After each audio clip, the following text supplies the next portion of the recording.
mountain climbers. So I show you two different tempos. One, just run it kind of fast as you can. We're gonna use that more when we're looking for the cardio type of mountain climber. And then super slow, where we're looking more for the core type of a mountain climber. Now, the core is being worked in both variations, but when we super slow it down, we're really starting to engage in a little bit more, and we're more deliberate about using the core muscles, hip flexors, abs, to do the work versus kind of the momentum of the running. They both have a great purpose in terms of benefits. Again, it depends on where we're programming. So the rules are essentially the same for both in terms of positioning.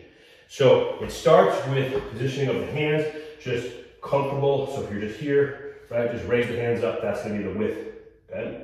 Secondly, we don't want to end up here.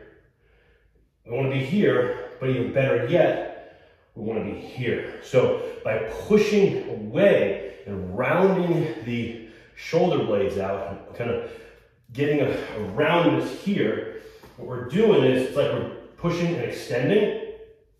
We're going to go ahead and get more upper body stabilization involved and actually engage the core a little bit better, specifically these intercostal muscles right here in the ribs as we push out and extend. And then we're going to use the chest, shoulders, tries to lock in and stabilize. And then the movement is going to come through the hip flexors and pulling with the abs a little bit, right? The abs are obviously stabilizing really in the fact that we're holding the position. So we're at the top of a plank. And then from there, we're going to create a motion. Either, let's say we're going slow, we're just doing one leg at a time. Right? We would pull as we exhale.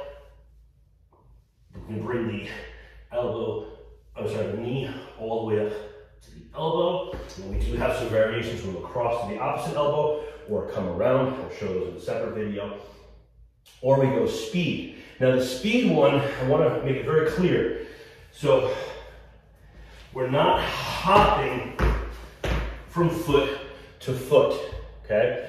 What that tends to do, it tends to bring the butt up really high, and I see a lot of snapping of the low back. Okay, so what we want to do is understand that one foot is always in the air, right? So here, just off the ground, and we're switching, and we're switching.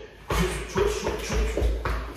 And then we run as fast as we can, okay? So it's more of a switch, not land. So we're not running in the fact that like both feet hit the ground when you run. The forward foot is actually in the air, and that's really critical. It'll actually allow you to go faster, be safer, and get more out of the exercise. So those are your mountain climber variations.